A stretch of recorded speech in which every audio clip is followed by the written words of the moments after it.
Russian President Vladimir Putin declares a military operation in Ukraine's Donbas area, urging Ukrainian forces to lay down their guns and come home.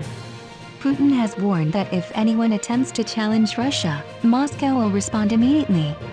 Ukraine's foreign minister accuses Russia of launching a full-fledged war and calls on the United Nations to do everything possible to prevent it. President of the United States, Joe Biden, has promised that the world will hold Russia accountable, forecasting a large loss of life. On Thursday, Biden will speak to Americans about the consequences he believes Russia will face. NATO Secretary General Jens Stoltenberg says the alliance stands with Ukraine in this difficult time and will do everything possible to defend all allies. Ukraine's military says Russian planes have been shot down. Armed troops in Ukraine claim to have shot down 5 Russian planes and a helicopter. Remain calm and confidence in Ukraine's defenders, the Ukrainian army say in a statement. The Russian Defense Ministry has denied that one of their planes was shot down.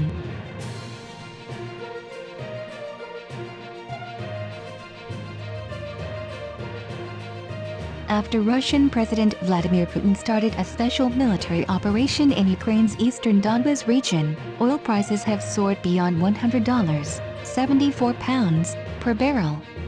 The worldwide benchmark Brent crude futures are at their highest levels in more than 7 years.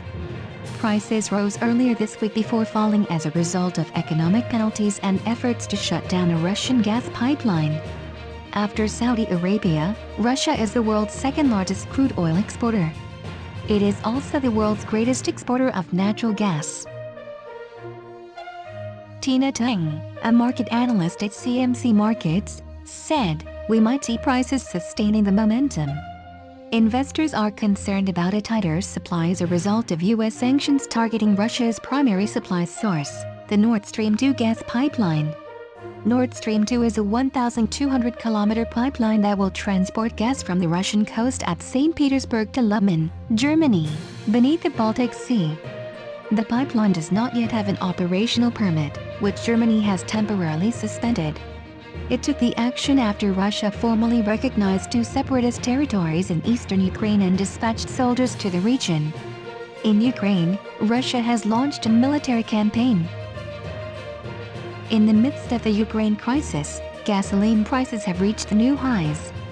In reaction to Mr. Putin's activities against Ukraine, the United States, the United Kingdom, and several of their allies have placed a series of sanctions on Russia. 5 Russian banks have had their assets frozen, and 3 Russian millionaires have had their travel bans lifted. Boris Johnson said on Tuesday that the sanctions were a first barrage that might be increased.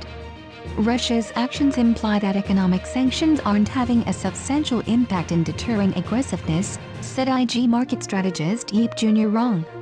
With retaliatory actions from Western nations on the way, it appears that the situation isn't going to get any better, he continued.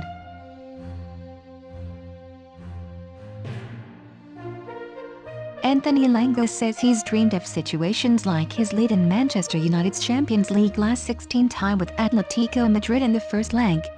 The 19-year-old had only been on the pitch for less than 6 minutes when he sprinted onto Bruno Fernandes' perfectly weighted pass and rolled the ball past Jan Oblak with his first touch to win his team a 1-1 draw.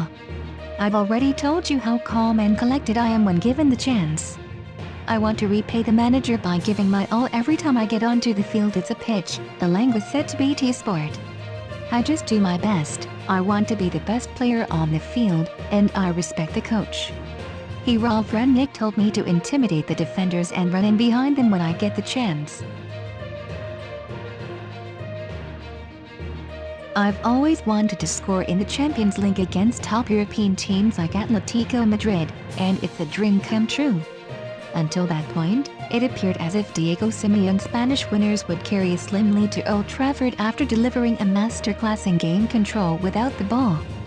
The hosts got off to a fantastic start thanks to Joao Felix's early header from Renan Lodi's inviting cross, with United looking ragged on the right flank, where interim coach Rangnick's deployment of Victor Lindelof at fullback backfired miserably. Rangnick later admitted that his plan was in the trash bin after 7 minutes, when the Swedish central defender was booked for a tug on Felix before being replaced in the second half. After some more shoddy defense, Sam Vrsaljko headed the ball off Lindelof and onto the netted bar in the waning stages of the first half. Atletico could have been 2 goals up,